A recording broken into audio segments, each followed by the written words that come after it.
Baiklah, sudah pukul 4, waktunya kita sesuai yang dijanjikan di flyer atau di feed yang ada di Instagram saya, di sosial media saya tepatnya. Bukan hanya di Instagram, tapi juga di Facebook dan juga di YouTube. Saya menginformasikan perihal Instagram streaming, ya, atau di segmen kali ini saya menyebutnya sebagai TGIF Instagram streaming. Jadi ini anggap saja pemanasan, ya, pemanasan karena sudah sekian lama nih saya nggak mengadakan live streaming seperti ini. Jadi terakhir itu kapan? Saya juga lupa ya, udah berapa bulan lalu itu.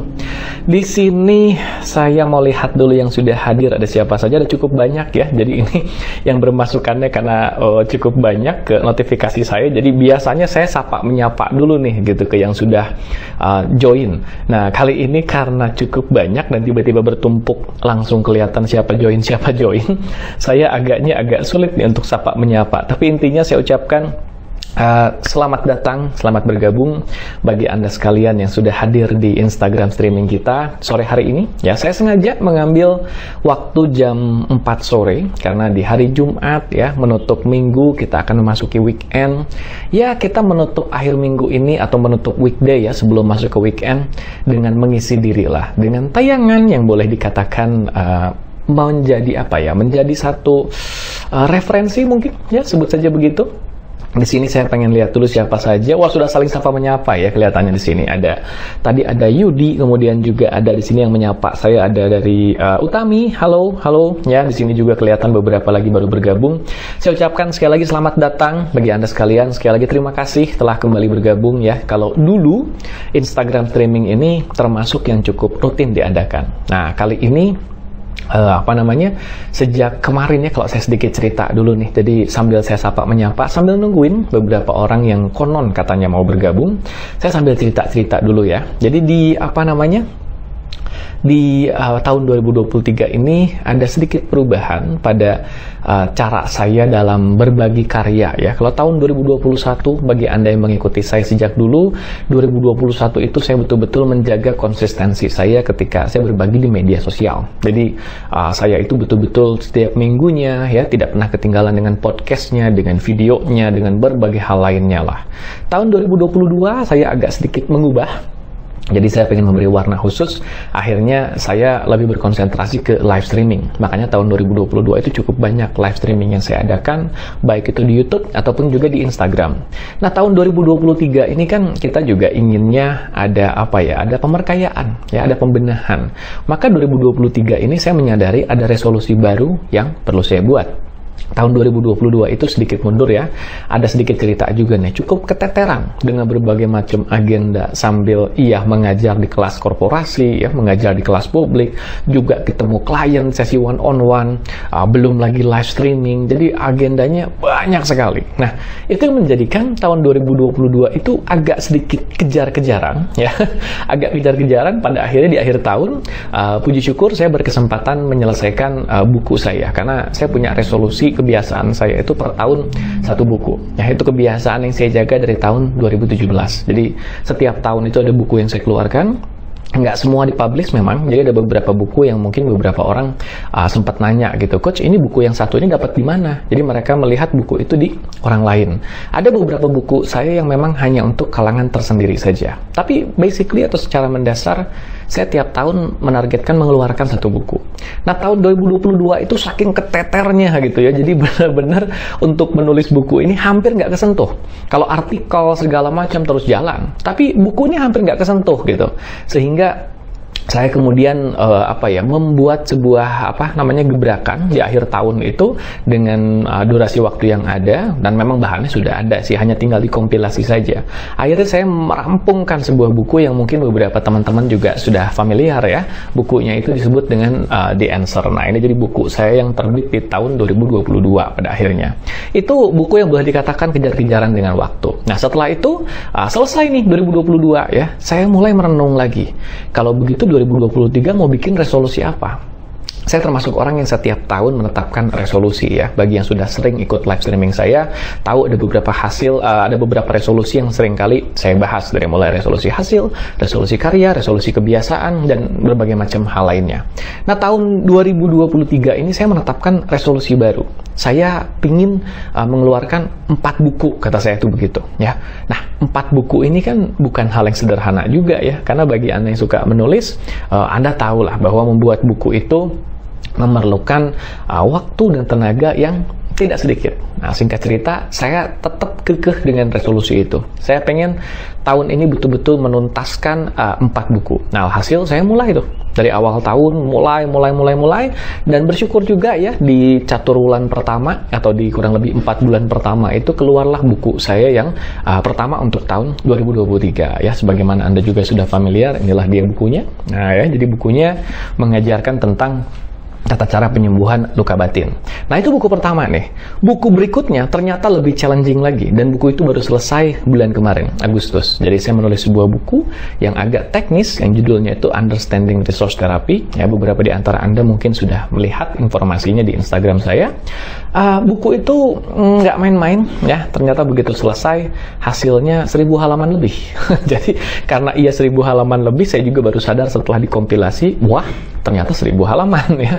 Dan ternyata memang durasi dan atensi yang saya betul-betul habiskan untuk menulis buku itu tidak main-main. Jadi itu cukup menyita sekali ya waktu, atensi, sehingga di periode pertengahan itu kemarin saya mulai menetapkan juga sebuah keputusan, meskipun berat, saya harus mengurangi dulu aktivitas di media sosial. Makanya saya sempat menghilang. Ya, saya sempat menghilang dulu, nggak banyak posting, nggak banyak membahas tentang karya-karya dan lain sebagainya. Karena memang saya mengkonsentrasikan seluruh energi saya untuk menyelesaikan buku itu. Nah, berita baiknya adalah bukunya sudah selesai. Jadi September ini sudah mulai dibuka pemesanannya. Oktober akan mulai diedarkan, dan saya menakar ya, masih ada target 2 buku lagi kan 2023 ini.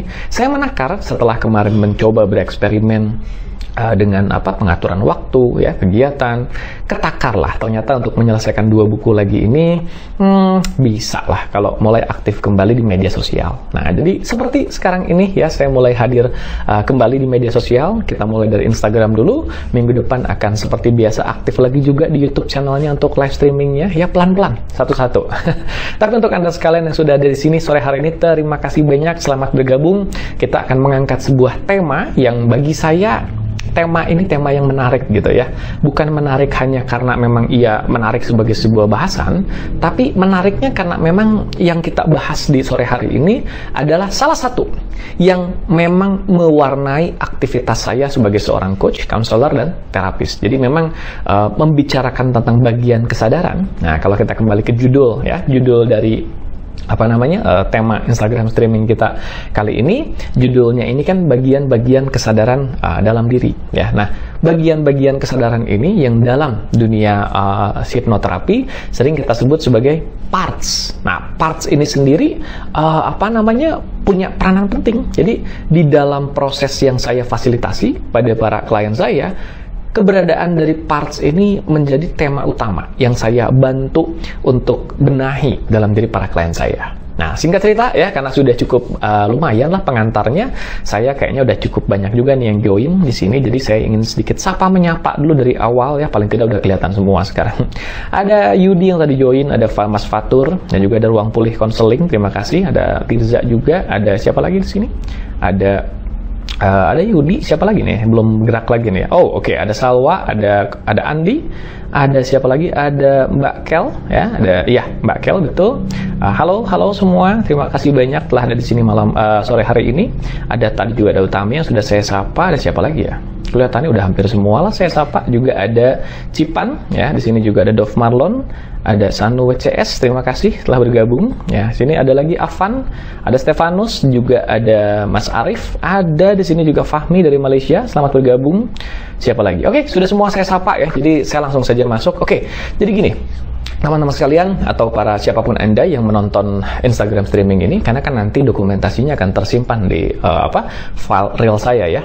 Saya langsung saja masuk ke pemaparan saya di sore hari ini, dan pemaparan kita ini dimulai dari satu pertanyaan penting, kenapa saya mengangkat tema hari ini ya.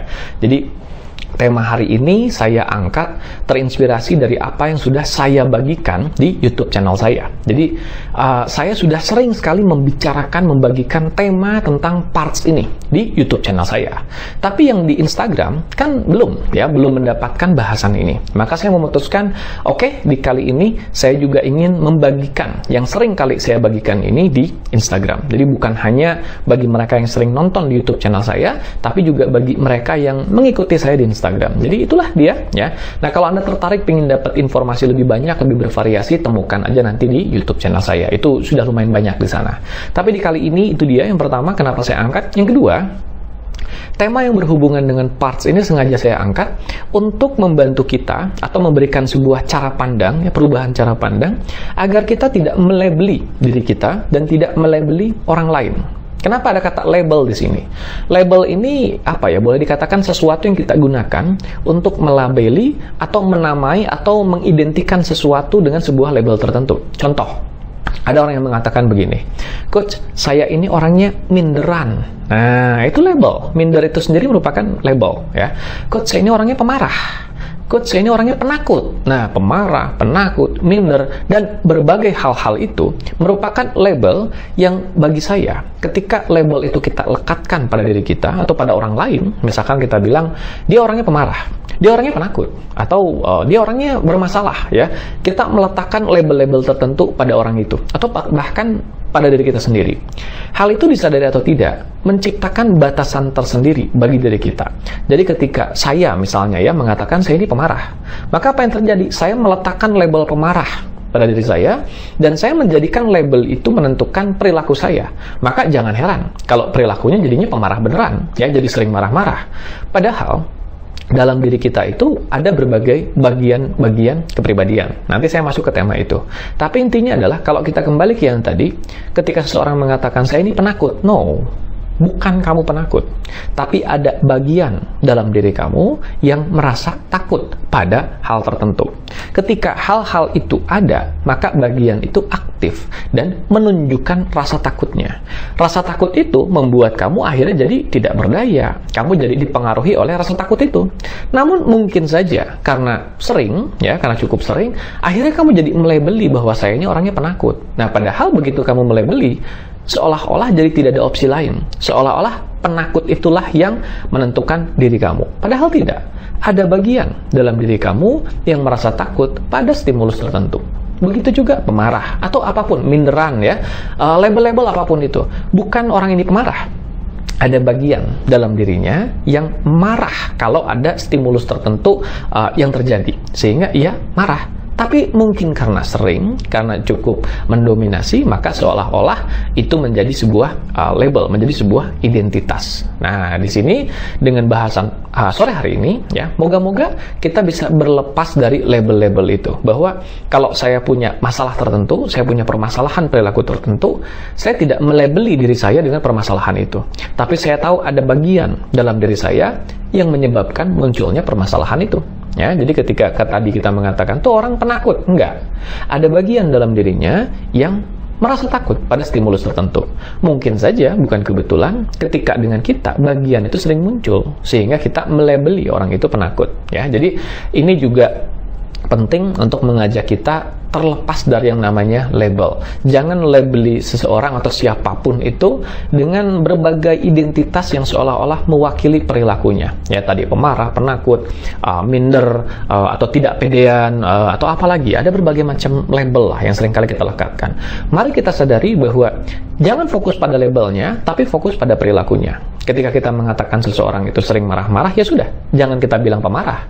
Orang itu punya bagian, ya, yang seringkali marah pada stimulus tertentu. Stimulusnya apa kita belum tahu, tapi mungkin saja bagian itu sering muncul. Nah, karena sering muncul, jadinya label bagi dirinya. Nah, itu dia ya, teman-teman sekalian, kenapa saya mengangkat tema hari ini. Ini juga untuk mengajak kita berlepas dari labeling. Nah, tadi saya sudah mengatakan ada bagian-bagian kesadaran dalam diri kita. bagian-bagian kesadaran ini mewakili apa sih? Bahkan tadi ada kata-kata bukan penakut, tapi ada bagian yang merasa takut dalam diri kamu. Nah, ini gimana lagi nih? Kok ada bagian yang merasa takut, kemudian bagian yang merasa takut ini membuat kita jadi juga merasa ketakutan. Ini apa sih sebetulnya? Nah, membicarakan bagian-bagian kesadaran, atau kalau dalam dunia konseling dan terapi, kita menyebutnya sebagai personality parts, ya. Nah, sekarang saya mulai ganti istilah ya. Kalau tadi saya masih menyebutkannya bagian-bagian kepribadian atau bagian. Sekarang saya izin menyebutnya tidak lagi bagian, saya menyebutnya parts, ya. Saya mulai mengganti istilah, menyebutnya sebagai parts atau lengkapnya personality parts. Nah, kalau untuk singkatnya nih, biar kita gampang nyebutnya, saya sebut saja sebagai parts. Dalam diri kita ada berbagai macam parts dengan kondisi dan fungsinya masing-masing. Kalau diberikan sebuah perumpamaan, bayangkan sebuah perusahaan di mana perusahaan ini memiliki divisi atau departemen di dalamnya. Jalannya perusahaan ini akan ditentukan dari kondisi dan cara setiap divisi dan departemen ini berkomunikasi, ya. Jadi misalnya bagian yang marketing bermasalah, ya maka perusahaan ini akan bermasalah juga, baik dari segi kinerjanya, pencapaiannya, dan lain sebagainya. Itu baru satu bagian. Bagaimana kalau marketing bermasalah, akunting bermasalah, produksi bermasalah, dan bagian-bagian lain itu punya masalahnya masing-masing. Maka perusahaan ini juga akan mengalami permasalahan kinerja. Nah, ilustrasi itu kita lekatkan ke diri kita, bahwa di dalam diri kita ini, dalam kepribadian kita ini, personality ini, ada layers atau sebut saja ada pembagian-pembagian yang lebih spesifik. Ada personality parts yang mengoperasikan pikiran, perasaan, dan perilaku kita. Nah, ilustrasi. Nah, kembali ke ilustrasi ya. Ilustrasi yang paling sederhana yang seringkali saya gunakan untuk menjelaskan konsep dari parts ini adalah ilustrasi tentang mode. Nah, itu dulu gampangnya. Mode. Mode itu maksudnya gimana? Mode kepribadian. Mode, yang namanya mode, ya mode kondisi. Nah, sebut saja kita pakai sebuah contoh. Ya, saya suka menggunakan contoh-contoh ilustratif. Sebut saja Anda misalnya lagi fokus bekerja. Anda lagi fokus bekerja, atau Anda lagi fokus belajar, atau Anda lagi fokus ngapain, ya apapun itulah. Yang penting Anda lagi fokus, lagi serius. Maka saat ini Anda lagi berada di mode fokus serius. Nah, dengan mode ini, karakteristik Anda ya fokus, ya serius, bahkan mungkin juga kaku mungkin gitu ya, karena di mode inilah Anda sedang berada sekarang. Nah, tapi tidak lama berselang ketika Anda sedang di mode fokus serius ini, ada telepon masuk ya. Ada telepon masuk, Anda lihat, oh, yang telepon teman lama. Teman lama, sohib, sahabat banget, bahkan geng yang benar-benar sama-sama sering berbagai kisah, kenakalan gitu ya. Dan ketika Anda melihat, ini sahabat lama saya nih, Anda angkat telepon itu. Kira-kira kalau Anda mengangkat telepon, Anda lagi mode fokus serius, ada sahabat lama telepon yang sering kali berbicara dengan dialog yang fun, dialog yang menyenangkan. Tiba-tiba sekarang Anda berbicara dengan mode yang fokus dan serius, yang kaku ini. Apa yang terjadi pada dialognya? Dialognya jadi nggak enak kan? Ya, teman Anda juga mungkin nanya, lo kenapa sih? Kamu kenapa sih? Kok bicaranya seperti itu? Nah, mungkin jadi begitu. Nah, tapi karena kita tahu ini yang nelpon adalah orang yang penting, yang sering bercanda dengan kita, maka kita berganti mode. Yang tadinya lagi fokus serius, kita berganti mode sekarang. Modenya ke mode apa? Mode cair, mode fun, mode bersahabat, friendly, karena yang nelpon sahabat. Angkat, kita bisa langsung cair. Halo, kemana aja? Oh, lama nggak ada kabar nih. Wah, tiba-tiba kita bisa tertawa, bisa membicarakan berbagai hal yang memang menyenangkan. Karena kita lagi berganti mode. Dari mode fokus serius tadi, kita masuk ke mode yang menyenangkan. Nah, si mode-mode ini ketika berganti, sebetulnya itu melambangkan bagian dalam diri kita. Jadi ketika kita lagi di mode fokus dan serius tadi, maka saat itu ada bagian dalam diri kita yang membawa trait atau membawa ciri fokus dan serius. Tapi ketika kita berganti mode, ya, maka kita juga berganti bagian dalam diri kita, berganti bagian yang aktif, partsnya ganti. Nah, saat itu juga berganti juga sifatnya. Artinya di sini sudah ada dua hal penting yang saya bagikan. Yang pertama, yang dimaksud dengan parts atau bagian kepribadian sebetulnya melambangkan mode dalam diri kita. Gampangnya begitu, melambangkan mode kepribadian. Yang kedua adalah mode kepribadian ini punya sifat. Jadi ketika Anda lagi di mode kepribadian seorang ibu, sebut saja, maka Anda bisa bersikap keibuan. Bagi para wanita, Anda bisa bersikap keibuan, Anda bisa bersikap nurturing, bisa saja begitu. Tapi mungkin ketika Anda lagi di mode ini, gitu ya, ada kasus tertentu atau ada ulah tertentu yang dilakukan oleh anak atau oleh siapa di rumah yang mengaktifkan mode lain. Sehingga yang aktif adalah mode yang marah, yang aktif adalah mode yang tidak seharusnya. Maka berubah juga perilakunya. Sama juga, misalkan Anda seorang laki-laki yang di kantor itu biasa dikenal sebagai seorang atasan atau leader yang galak, yang tegas. Anda sudah terbiasa mengoperasikan mode tegas dan galak itu di tempat kerja. Karena memang diperlukan. Tanpa adanya mode yang tegas dan keras itu, mungkin orang di tempat kerja itu tidak patuh. Karena karakteristiknya memerlukan Anda untuk berada di mode itu. Nah, Anda pulang ke rumah, idealnya kan modenya ganti. Tadinya lagi di mode seorang atasan, seorang direktur, sebut saja, yang keras, yang memang harus dengan tegas memimpin. Kemudian pulang ke rumah.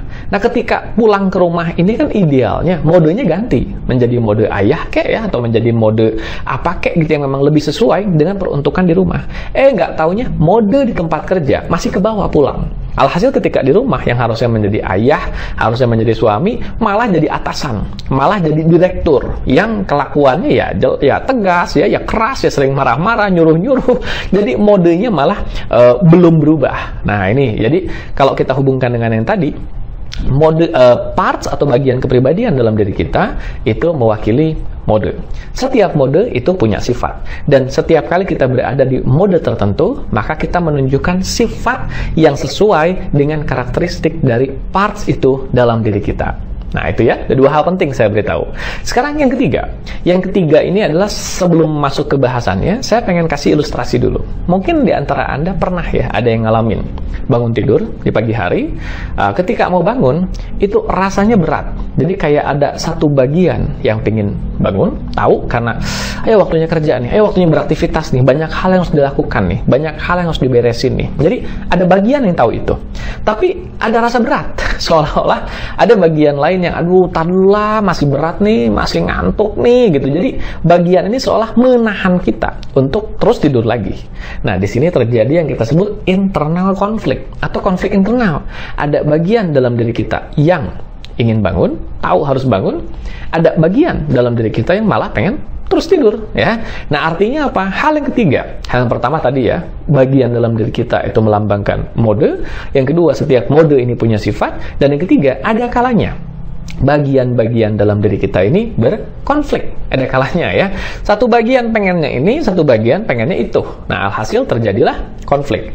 Ini yang seringkali dibawa oleh para klien saya ketika mereka datang untuk sesi terapi, konseling, coaching. Sebetulnya ada internal konflik dalam diri mereka. Saya tahu, saya seharusnya tidak mudah cemas seperti ini. Karena segala sesuatu baik-baik saja. Ngapain saya sedemikian cemas?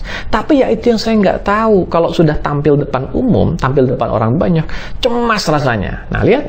Ada konflik internal di sini. Ada bagian yang tahu bahwa seharusnya tidak perlu cemas, dengan ada bagian lain yang tidak bisa dikendalikan, yang bawaannya cemas. Nah, itu internal konflik tuh.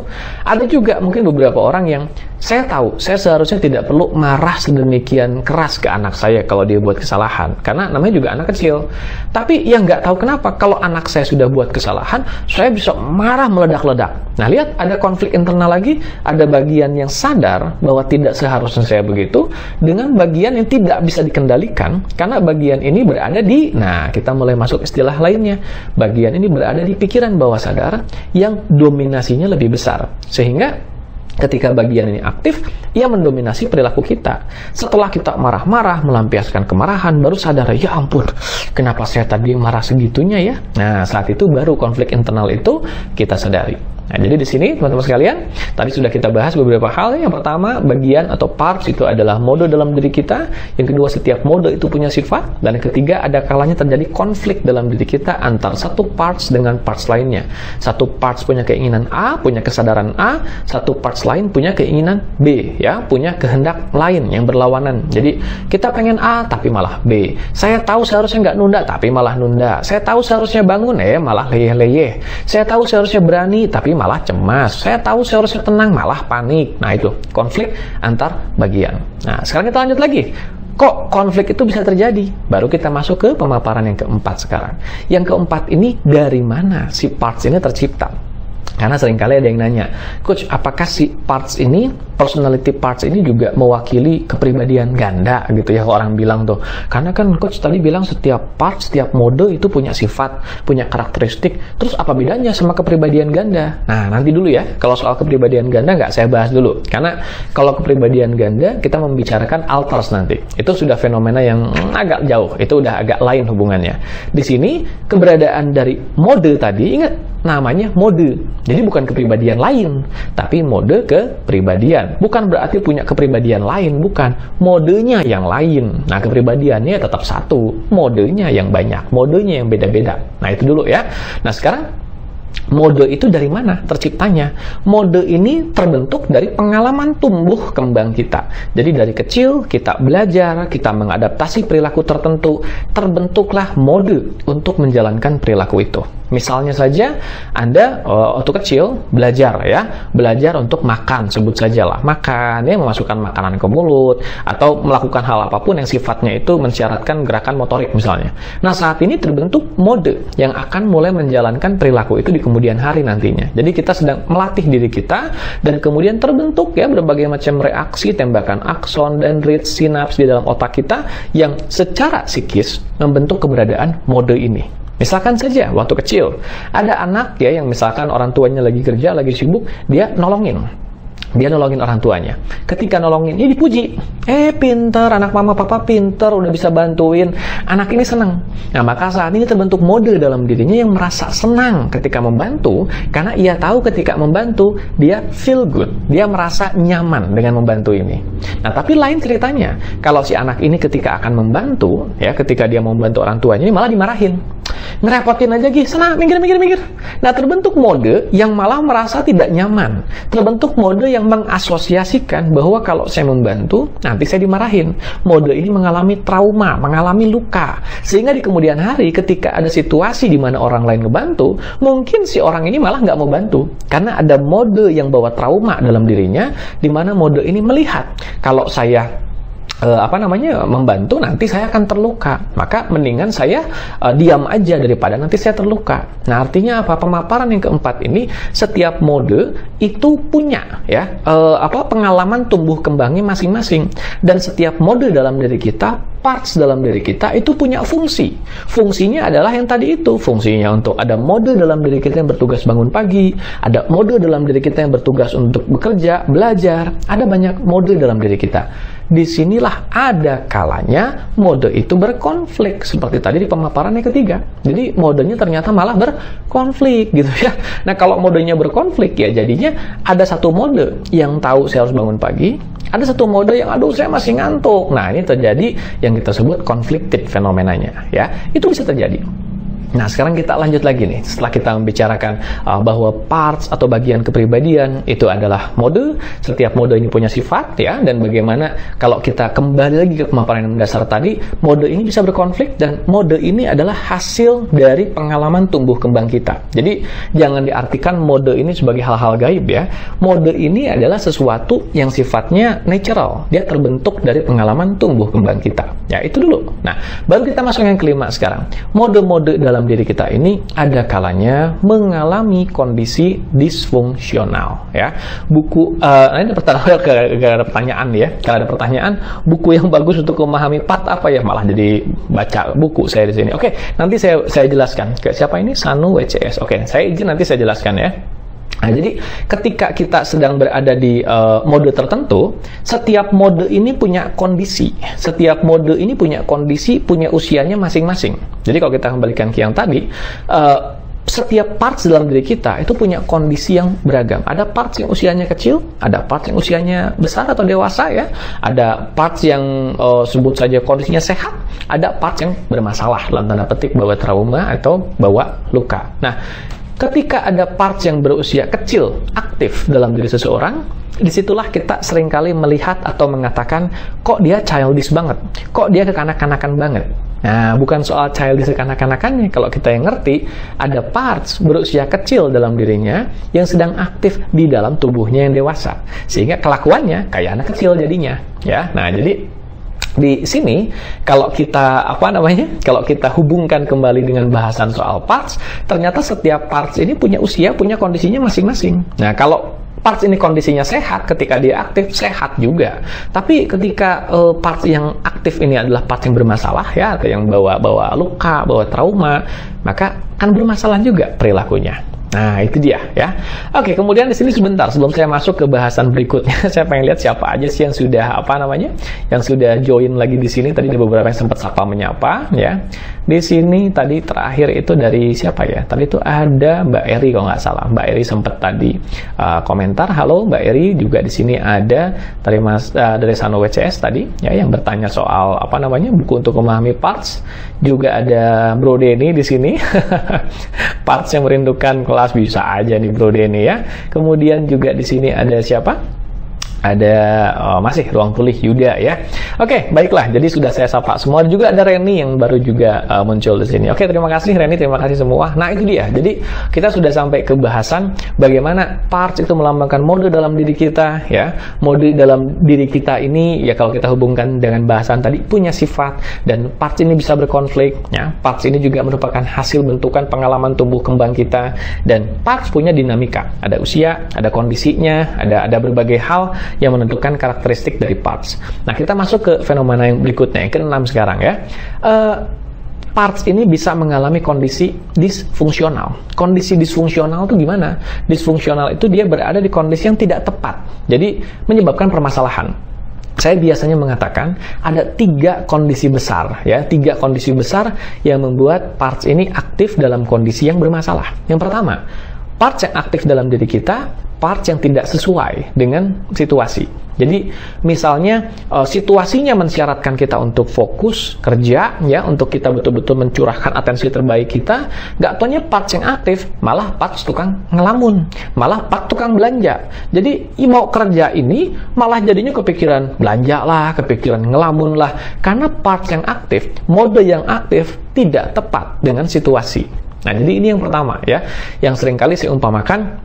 Ini perumpamaan yang seringkali saya gunakan untuk memahami parts, ya. Bayangkan sebuah bis. Nah, kita mulai masuk ke perumpamaan sekarang. Bayangkan sebuah bis, di mana dalam bis ini ada banyak kursi, ya, ada banyak penumpang lah sebut saja, dan memang penumpangnya penuh dalam bis ini. Tapi menariknya, semua penumpang ini adalah supir.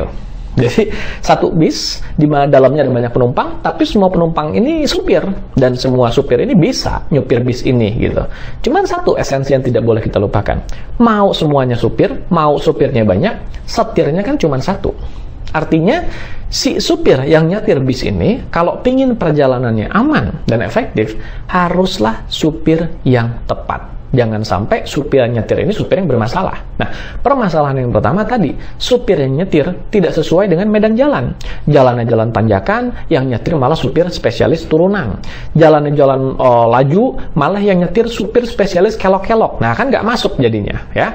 Atau mungkin juga yang harusnya jalan kelok-kelok, malah yang nyetir ini supir spesialis jalan ngebut. Nah, kan masalah juga tuh. Nah, jadi permasalahan yang pertama adalah kita berada di sebuah situasi, sebuah lingkungan di mana parts yang aktif tidak matching dengan lingkungan itu.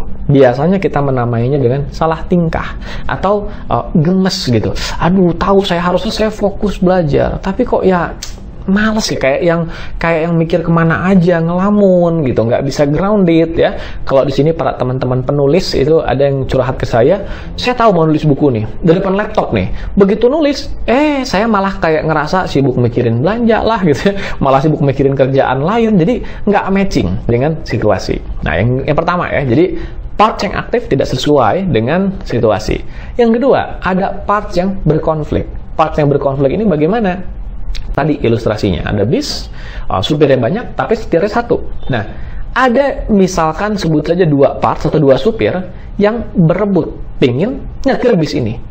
Satu supir lagi pegang setir, dia berusaha nyetir, tapi ada satu supir lain yang gangguin. Dia ikut megangin setirnya juga. Dia gangguin si supir yang lagi nyetir ini. Kenapa? Karena dia juga pingin menjalankan tugasnya. Jadi ada bagian dalam diri kita yang lagi berkonflik. Nah, bagian yang lagi berkonflik inilah yang sering kali muncul kalau di antara teman-teman tuh ada yang mengalami gangguan tidur misalnya, overthinking misalnya. Mau tidur, udah mau tidur gitu, ada bagian yang tahu, oke, waktunya tidur, waktunya istirahat. Muncul bagian lain yang yang malah ngerongrong, malah muncul bagian lain yang membuat kita jadinya mikir, sibuk gitu, dan kita jadi gemes. Aduh, pengen tidur aja kok susah banget ya. Nah, kita jadi gemes sendiri di sana. Ini adalah fenomena ketika ada dua supir yang mencoba mengoperasikan setir bis ini. Atau kalau dalam dunia konseling dan terapi, ada dua parts yang sedang ingin aktif bersamaan sehingga merongrongi diri kita. Nah, itu yang kedua. Dan yang ketiga adalah parts atau mode dalam diri kita yang mengalami luka. Ya, jadi parts atau mode dalam diri kita itu bisa terluka. Nah, terlukanya ini karena apa? Kita biasa dengan mudah menyebutnya dengan istilah trauma. Jadi ketika kita mengalami kejadian yang tidak menyenangkan, sebut saja menyakitkan atau bahkan traumatis, maka kejadian itu membentuk parts dalam diri kita yang membawa luka yang terhubung dengan kejadian itu. Ketika di kemudian waktu ada nuansa sejenis yang mengaktifkan lagi parts itu, maka parts ini aktif dengan membawa luka atau traumanya. Nah, ketika dia aktif, luka traumanya ini kita rasakan dalam bentuk perasaan tidak berdaya biasanya. Jadi, sebut saja misalnya orang-orang yang mengalami fobia. Ya, misalnya aja lah fobia sama kucing atau anjing. Pernah dicakar, pernah digigit misalnya, dan kejadian itu membentuk parts dalam diri orang ini yang takut, yang merasa kucing atau anjing itu ancaman. Nah, di kemudian hari, ternyata di masa dewasanya sebut saja, orang ini berhadapan dengan kucing atau anjing, ya sebut saja begitu. Nah, ketika berhadapan dengan kucing atau anjing ini, parts yang mengalami luka atau trauma itu aktif lagi. Dia tiba-tiba pegang setir sekarang. Dia aktif lagi, dan karena dia membawa luka atas objek itu, kucing atau anjing itu, maka dia langsung memberikan rasa takut, mengupayakan agar kita cepat-cepat menjauh dari si kucing atau anjing itu. Ya, nah, jadi muncullah rasa takut berlebih, muncullah rasa tidak bisa mengendalikan diri. Nah, rasa tidak mengendalikan diri ini muncul dari mana? Dari si part yang aktif tadi yang membawa luka, yang ingin menghindarkan kita dari kejadian yang sedang terjadi. Nah, hal yang sama seringkali terjadi di berbagai macam situasi lainnya, ya. Ada orang-orang yang misalnya mau tampil depan umum, mau presentasi gitu ya. Ketika mau presentasi muncul rasa cemas, muncul rasa tidak nyaman. Nah, rasa cemas, rasa tidak nyaman ini termasuk juga disebabkan oleh adanya parts dalam dirinya yang membawa luka yang sedang ingin menghindari situasi itu. Karena ia merasa situasi itu bisa memberikan ancaman. Ini seringkali saya temukan dalam diri klien saya, ya, orang dewasa yang sebut saja dia bilang, saya tuh nggak pedean, ya, saya tuh nggak minderan. Nah, meskipun saya bilang, bukan nggak pedean, bukan minderan. Ada bagian dalam diri kamu yang nggak pede, ada bagian dalam diri kamu yang merasa minder. Di mana? Di bawah sadarnya kamu. Yuk, kita cari tahu ada apa sih. Nah, singkat cerita dalam proses terapi ketahuan, ya, ternyata sih ada satu orang klien saya yang takut untuk presentasi, takut tampil di depan umum. Ternyata karena ada bagian dalam dirinya yang trauma. Waktu kecil pernah dimarahin di depan kelas oleh gurunya, dan dimarahinnya itu betul-betul membuat si bagian ini ngerasa down banget. Bagian ini sampai ngerasa sedih banget, takut banget. Nah, sejak saat itu bagian ini merasa tampil di depan umum, tampil di depan orang banyak adalah ancaman. Maka kalau saya ditempatkan di situasi harus tampil depan umum, tampil depan orang banyak, saya harus menghindar, saya harus melarikan diri. Maka keluarlah reaksi rasa takut di sana. Nah, karena bagian yang aktif ini membawa luka, membawa trauma. Nah, itu teman-teman ya. Jadi sudah sampai sejauh ini nih kita ngomongin, sudah sampai fenomena yang ke-6, bagaimana ternyata bagian dalam diri kita itu punya berbagai fenomena disfungsionalnya. Nah, yang terakhir, yang ke-7 sekarang, yaitu untuk bisa menangani ya permasalahan-permasalahan dalam diri kita yang disebabkan oleh keberadaan dari bagian-bagian yang bermasalah ini, maka tentunya kita harus memastikan penanganan yang kita lakukan menjangkau keberadaan dari bagian-bagian yang bermasalah itu. Nah, seringkali terapi, konseling, ya, coaching misalnya, seringkali menjadi berlarut-larut karena permasalahan yang diangkat oleh klien coba untuk diselesaikan, tapi ketika coba untuk diselesaikan, dia tidak menjangkau bagian yang tepat. Jadi kalau perumpamaan lagi yang sering dipakai dalam dunia parts terapi, bayangkan sebuah kelas, ya, banyak murid di dalamnya, terus kelas ini bising karena ada satu orang murid yang nangis di belakang. Nah, si guru mencoba menenangkan suasana kelas dengan ngomong ke murid yang di depan. Kamu jangan berisik aja dong, kan jadi berisik kelasnya, jangan nangis ya. Yang di depan ini cuma bisa iya aja, tapi suasana kelas tidak jadi reda. Kenapa? Karena yang nangis di belakang sana. Yang nangis itu di bangku belakang istilahnya. Jadi dia terus-terusan mengeluarkan suaranya. Nah, maka dalam dunia yang kita sebut parts terapi, kita melakukan teknik terapi untuk menjangkau keberadaan dari bagian yang memang sedang bermasalah di dalam diri kita itu. Kita menggunakan teknik terapi untuk menjangkau bagian-bagian itu, mengakses bagian yang bermasalah itu. Jadi kita bukan berbicara dengan orangnya dalam tanda petik tuh, bukan dengan orangnya secara secara konvensional, tapi kita berbicara dengan bagian dalam diri orangnya. Nah, ini yang seru ya, karena kalau dalam proses terapi atau konseling, seringkali hal ini kelihatannya kayak unik gitu. Kayak saya berbicara dengan, misalnya, ada klien saya punya rasa cemas, tampil di depan umum. Saya bukan sedang bicara dengan klien saya ini, sebut saja namanya Budi misalnya. Saya bukan berbicara dengan Budi, tapi saya berbicara dengan bagian yang merasa takut dalam diri Budi. Saya bicara dengan bagian ini, saya mengakses bagian ini, dan ketika bagian ini muncul, ia membawa rasa takut, ia membawa karakteristik yang seringkali tidak berdaya gitu, bahkan kelihatannya kayak menghindari pembicaraan, bisa jadi begitu karena dia membawa rasa takut.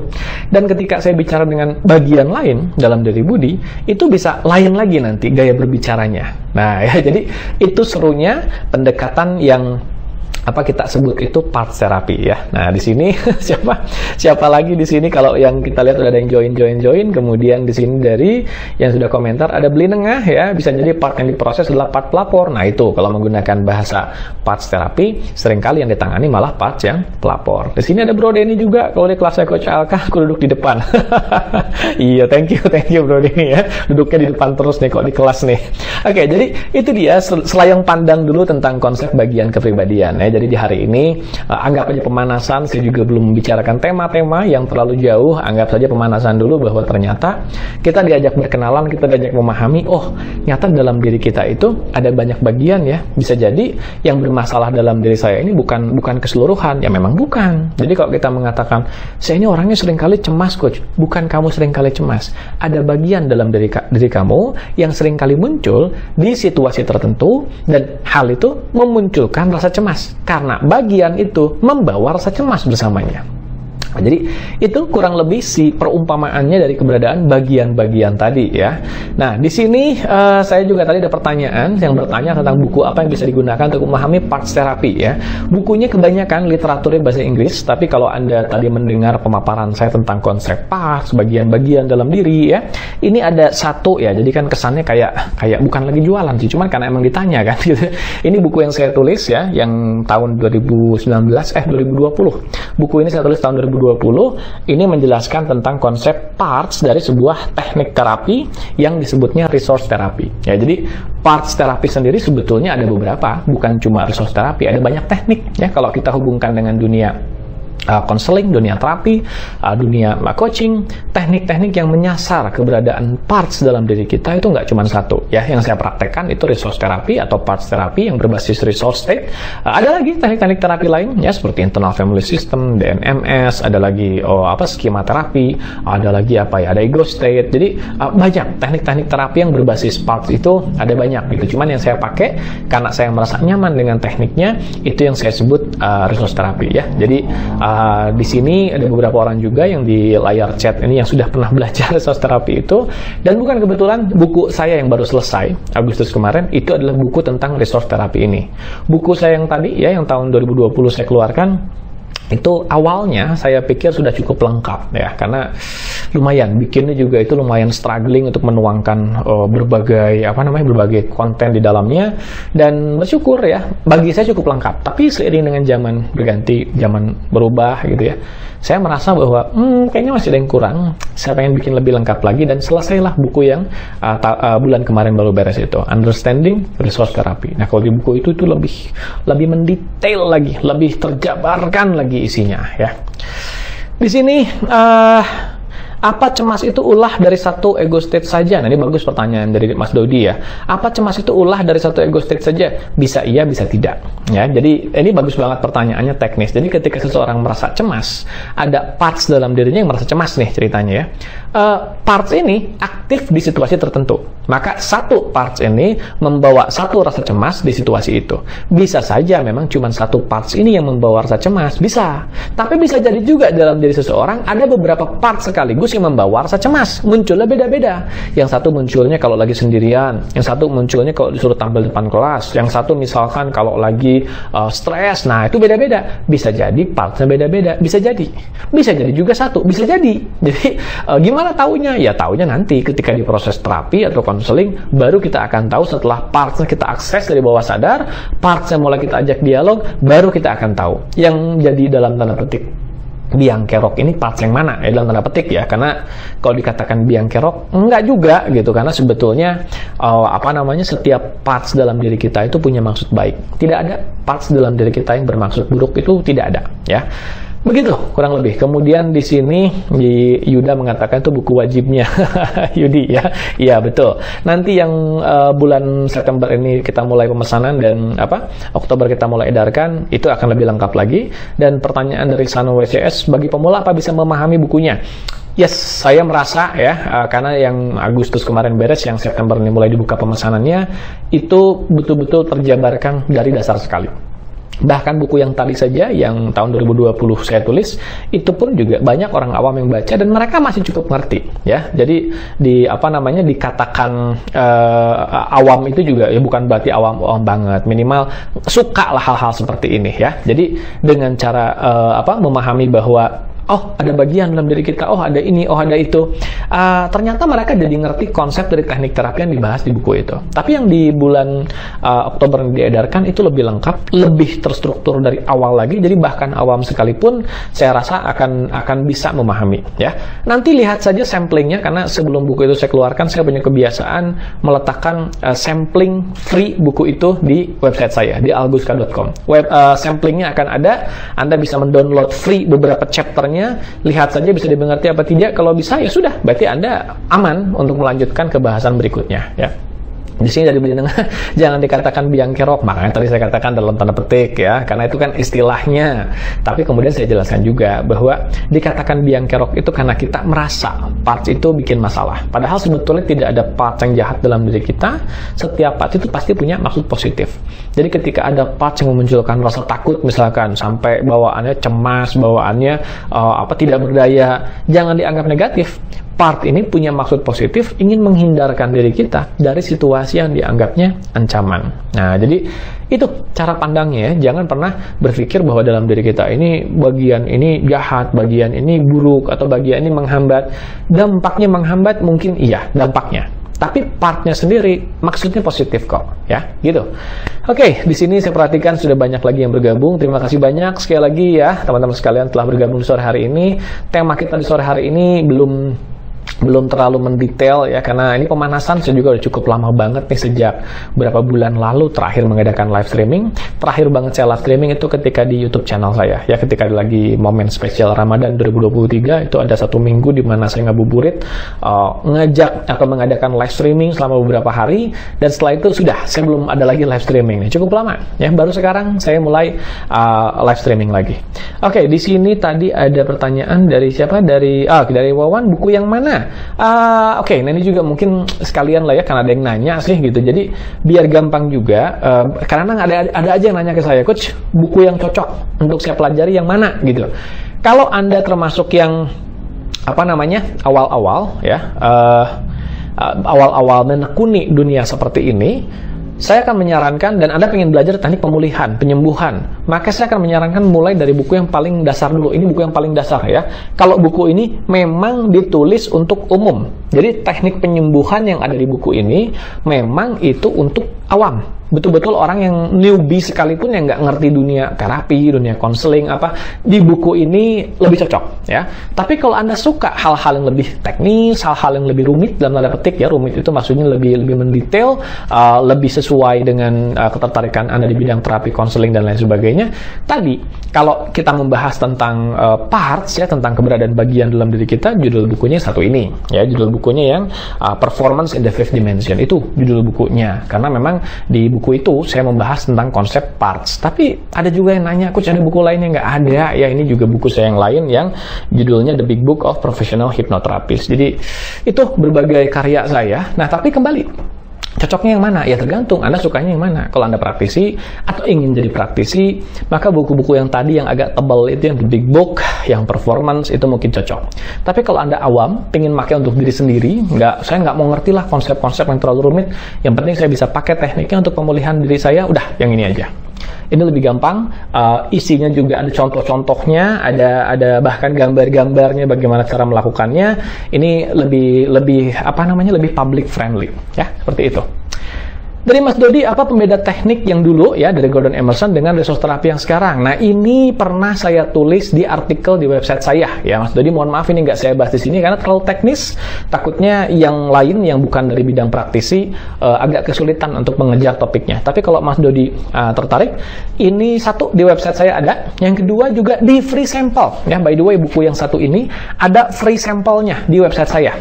Jadi alguska.com di product book, setiap buku yang Anda lihat di sana, itu ada free sample yang bisa di-download sekitar 3 atau 4 bab setiap bukunya. Nah, pembeda si Ego State ini dengan yang sekarang juga ada di situ. Bisa ditemukan di sana, di-download aja di free sample-nya. Ya, jadi Mas Dodi, mohon maaf kalau nggak saya bahas di sini, ya biar yang awam nggak terlalu terdistract, ya. Entar saya belum tahu ini Mas atau Mbak ya, Sanofi CS ini tidak mengeluarkan buku NLP, belum, rencana tahun depan. Jadi itu saya masukkan ke wishlist tahun depan, karena beberapa orang juga nanya, coach kapan ngeluarin buku NLP? Saya bilang tahun depan ya, gitu, karena saya punya kebiasaan kalau nulis buku, nggak suka kalau terlalu dalam tanda petik cetek tuh saya kurang suka gitu. Saya pengen kalau nulis buku tuh total sekalian, menjelaskan berbagai sudut pandang, atas bawah, depan belakang, kiri kanan gitu. Jadi kalau nulisnya agak dangkal tuh saya kayaknya ganjel gitu di dalam ya. Karena tadi saya ceritain pun juga buku ini kan tebalnya segini gitu kalau mau dilihat-lihat gitu ya. Nah, ini kan sekitar 600 halaman. Ya itu kebiasaan saya. Jadi belum buku NLP tahun ini belum, tapi moga-moga tahun depan kejar ya. Itu dia, so teman-teman sekalian, terima kasih banyak atas perjumpaannya di sore hari ini ya. Senang sekali bisa kembali melepas kerinduan. Di media sosial saya juga berbagai konten-konten sudah mulai diunggah-unggahin lagi ya di YouTube channel, di Instagram. Minggu depan moga-moga bisa lebih ramai lagi yang saya keluarkan kontennya, karena dari segi buku tinggal ngejar 2 buku lagi untuk resolusi tahun ini, dan kelihatannya cukup termanage lah, cukup bisa harusnya di tahun ini kita bisa bisa beres 4 buku itu ya. Di sini tadi Mas Dodi, jika salah memanggil resource part untuk diterapi apakah jadi problem? Ya, kalau di sini saya bilang versi gampangnya iya ya. Karena ini jawab pertanyaannya teknis soalnya dari Mas Dodi. Jadi saya mohon maaf Mas Dodi kalau jawaban saya agak saya batas-batasin, karena nggak semua yang ada di sini itu praktisi gitu. Tapi kalau tertarik nanti kalau nggak salah tanggal 30 Oktober ya, 30 Oktober bukan 30 September ya. Nanti saya lihat lagi tanggal, saya lupa kapan, akan ada kok agenda sehubungan dengan introduction to parts therapy atau resource therapy ini akan ada. Ya, jadi itu juga nanti bisa dilihat di media sosial saya, bisa dipantau saja. Bagi Anda yang baru bergabung, kita sudah tiba di akhir ya, jadi akan kita sudahi sebentar lagi, karena biar lancar terekamnya nanti di Instagram, di filenya saya. Bagi Anda yang terlambat, atau bukan terlambat ya, baru joinnya sekarang lah sebut saja gitu, nanti silakan temukan dokumentasi dari episode hari ini ya, silakan ditemukan di arsip saya di Instagram saya di bagian Reels, biasanya akan masuk ke sana. Jadi silakan nanti ditemukan di sana ya. Oke, nah di sini ada lagi dari Yudi ya yang sudah baca buku saya, bahkan praktek dengan baik buku itu karena penjelasannya komplit. Terima kasih Yudi ya. Mas Dodi juga di sini terima kasih, sama-sama Mas Dodi. Dari Reni juga sama-sama ya. Di sini juga, Mandra ya. Halo Mandra, buku 1 belum selesai bacanya, lebih dari daging semua. Oke, thank you Mandra ya. Oke, jadi terima kasih teman-teman bagi yang awal bergabung, bagi yang baru bergabung, sekali lagi mohon maaf karena kita sudah sampai di penghujung. Kalau seandainya Anda ketinggalan, tidak sempat menonton dari awal, atau mungkin Anda join di tengah-tengah nanti, temukan saja dokumentasinya, rekamannya di file Instagram saya di bagian Reels, akan tersimpan di sana ya. Gitu kurang lebih. Di sini siapa? LY Nation. Kacang Aguska kalau nulis total. Terima terima kasih ya. Terima kasih banyak. Baiklah teman-teman, kelihatannya di sini sudah sudah hampir di penghujung ya, sudah hampir jam 4, jadi sudah hampir jam 5, jam 4 tadi kita mulai. Saya sengaja ngambil jam 4 acaranya biar nanti ya di acara yang berikutnya kalau saya mengundang beberapa teman saya yang dari Resource Terapi Internasional, di sana belum terlalu malam gitu. Karena saya juga pengen nantinya ada tandem, ada ngundang mereka untuk live streaming ya, biar mereka bisa ikut jadi pembicara tamu juga di sini gitu. Oke, di sini juga ada, terima kasih banyak ya dari Reni, isi bukunya lebih mahal dari harga bukunya. Terima kasih. Mandra sehat selalu juga Mandra. Oke, baiklah teman-teman sekalian, saya juga izin pamit ya, sudah sampai di penghujung kalau gitu. Kelihatannya sudah semua juga saya sapa. Paling tidak mohon maaf kalau yang belum tersapa. Sampai jumpa lagi di episode berikutnya ya. Saya izin pamit dulu teman-teman sekalian. Salam sehat, berkah berlimpah, damai berbahagia selalu dimanapun Anda berada bersama mereka yang Anda kasihi ya. Saya pamit undur diri semuanya. Rahayu.